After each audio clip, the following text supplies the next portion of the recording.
Cabinet భేటీ అనంతరం కేంద్ర మంత్రి అరుణ్ జైట్లీ మీడియాతో మాట్లాడుతున్నారు. ప్రత్యక్ష ప్రసారం ద్వారా చూద్దాం.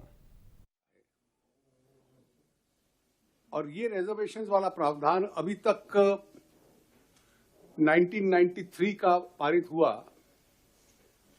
जो 97th कॉन्स्टिट्यूशन अमेंडमेंट था आर्टिकल 16 के संबंध में, और उसके बाद वाले कुछ ऐसे प्रावधान जो जम्मू कश्मीर के अंदर लागू नहीं किए गए, आज मंत्रिपरिषद ने माननीय राज्यपाल जी की स्वीकृति के साथ उनको जम्मू और कश्मीर में लागू करने का निर्णय किया है। दूसरा, जो जम्मू और कश्मीर रिजर्वेशन एक्ट है 2004 का, जिसमें कास्ट बेस्ड रिजर्वेशन के अतिरिक्त बैकवर्ड एरियाज को भी रिप्रेजेंटेशन था और उनके लिए भी आरक्षण था, और ये इसलिए था कि जो लोग देश की सीमा के साथ रहते हैं, क्योंकि उनके जीवन में काफी उथल पुथल रहती है, तो उनको आरक्षण दिया जाए। तो अभी तक 2004 से वो केवल लाइन ऑफ कंट्रोल के साथ रहने वाले लोगों के लिए आरक्षण था, और जैसा आपको मालूम है कि लाइन ऑफ कंट्रोल ऊपरी हिस्सों में है, इंटरनेशनल बॉर्डर के साथ जो रहते हैं उनके लिए आरक्षण नहीं था। हालांकि दोनों की परिस्थिति लगभग एक जैसी है। तो आज उस एक्ट को अमेंड करना एक ऑर्डिनेंस के माध्यम से और उस आरक्षण को इंटरनेशनल बॉर्डर के साथ रहने वाले लोगों पर भी लागू करना, ये एक प्रमुख निर्णय मंत्रिपरिषद ने लिया है।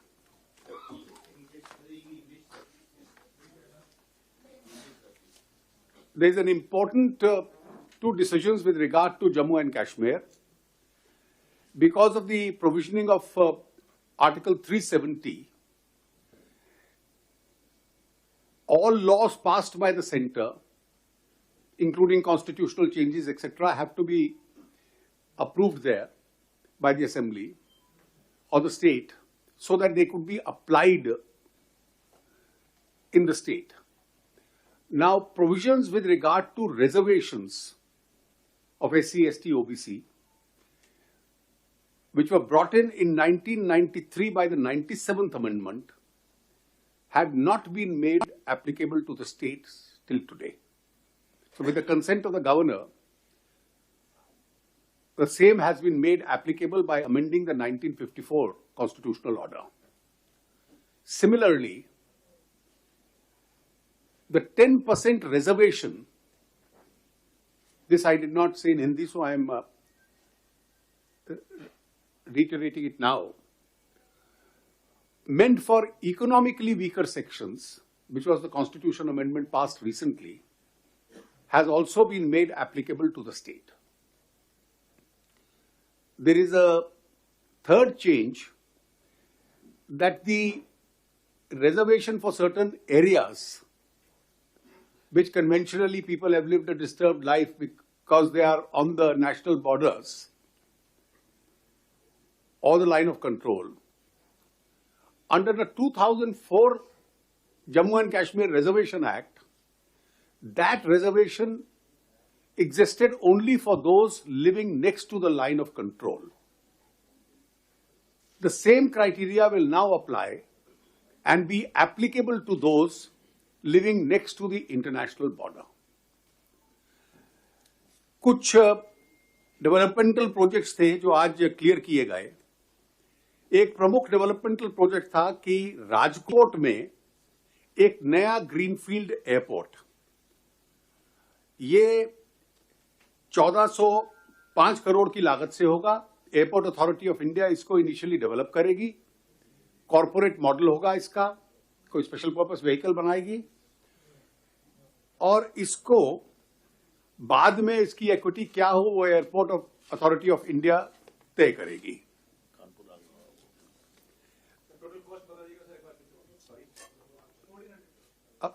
इसका 1405 करोड़। दूसरा,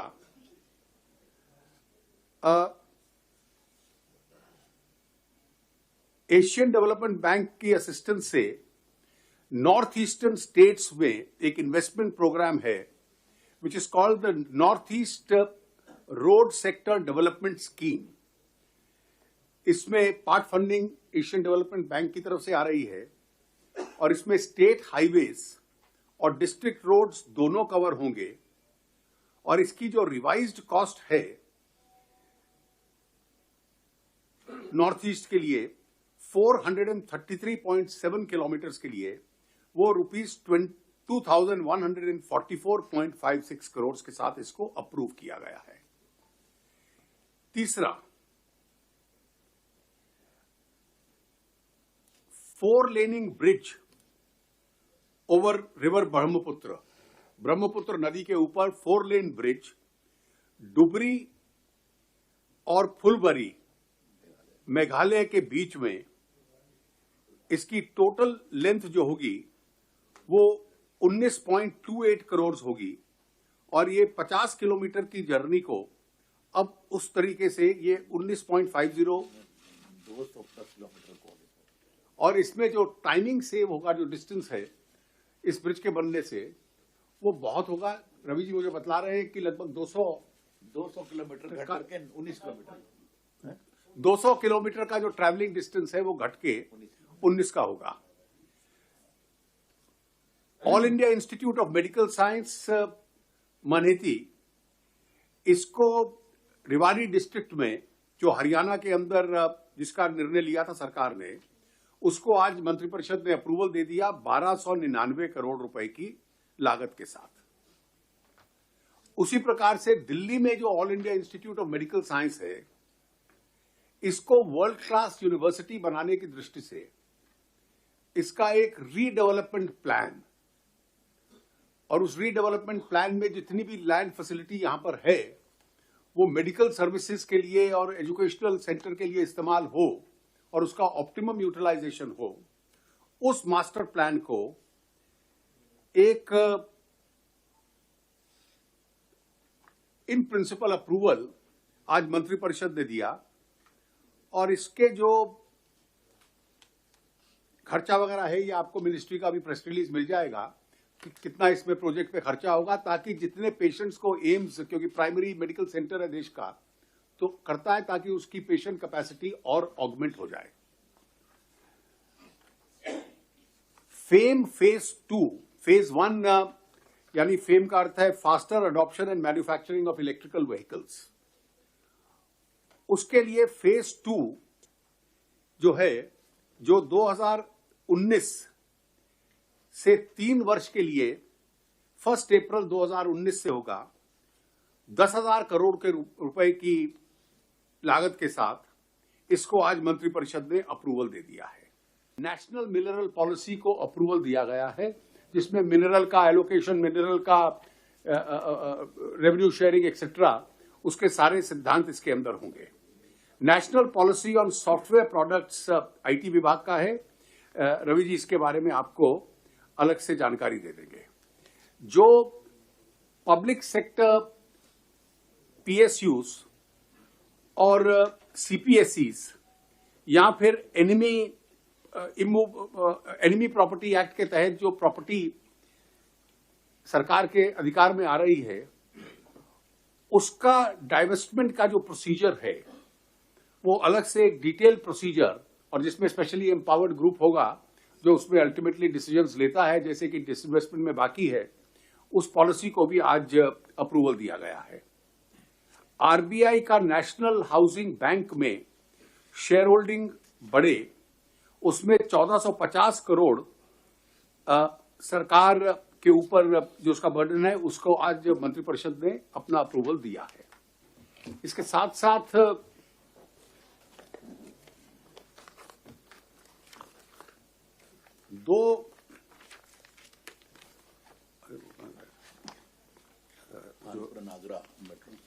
आगरा और कानपुर में मेट्रो रेल, और दोनों में जो उसके जो कितने साइज का होगा, और दोनों स्थानों पर 2-2 फेजेस उसके होंगे। उसमें जो आगरा का मेट्रो रेल प्रोजेक्ट है, उसमें 14 किलोमीटर ताज ईस्ट गेट कॉरिडोर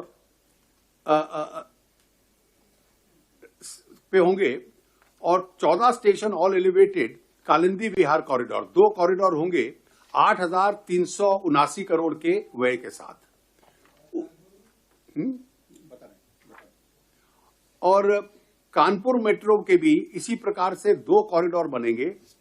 एक होगा IIT नवबस्ता कॉरिडोर जो कि 23.78 किलोमीटर का होगा और एक होगा एग्रीकल्चरल यूनिवर्सिटी टू 8 कॉरिडोर।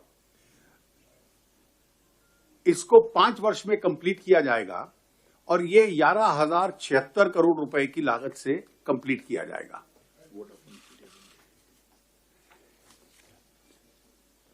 एक जी जीवन योजना, प्रधानमंत्री JI Jivan Yojana, this is meant for providing financial support to integrated bioethanol projects using biomass and other renewable feedstock. इसको भी आज अप्रूवल दिया गया है। और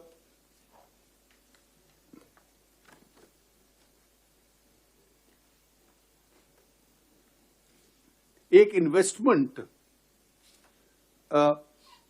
for transmission component of Arun 3 in Nepal at an estimated cost of ₹1,236 जो पावर मिनिस्ट्री का है, उस प्रोजेक्ट को भी आज अप्रूवल दिया गया है। हेल्थ मिनिस्ट्री द्वारा जो financial support for tertiary care programme, ये अलग अलग प्रकार की ट्रॉमा एंड बर्न्स, राष्ट्रीय वरिष्ठ Jan Swasthya Yojana, national mental health programme, national programme for control of blindness and visual impairment, strengthening of e-health and telemedicine services, National Program for Tobacco Control and Drug Addiction Treatment, and strengthening of the tertiary care cancer center facilities, इसको आज approval दिया गया है total 2,551 crore की लागत के साथ।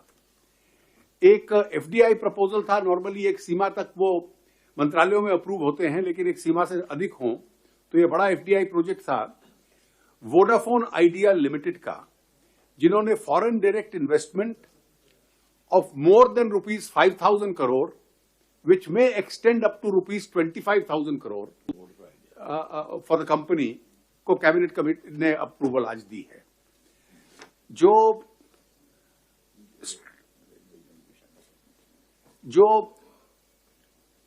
Railway zone Visakhapatnam पे जो सरकार की एक कमिटमेंट थी आंध्र प्रदेश के लोगों के प्रति, आज उसको स्वीकृति केंद्रीय मंत्रिपरिषद ने दी है।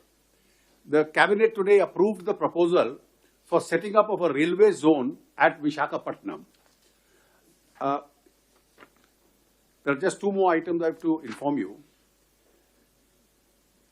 The equity of Government of India in the Kamarjar port in Tamil Nadu will now stand transferred to the Chennai Port Trust, 100% equity. Sugar mills के लिए, क्योंकि जो शुगर सेक्टर के लोन्स हैं पिछले 1 साल में, जो फार्मर्स ड्यूज हैं, वो शुगर सेक्टर में प्राइस सिचुएशन की वजह से वो 6,520 से बढ़कर 20,169 तक चलेगा, फ्रॉम 6,520 करोड़ टू ₹20,159 करोड़। इसको अप्रूव करने की दृष्टि से एक soft loan facility with interest subvention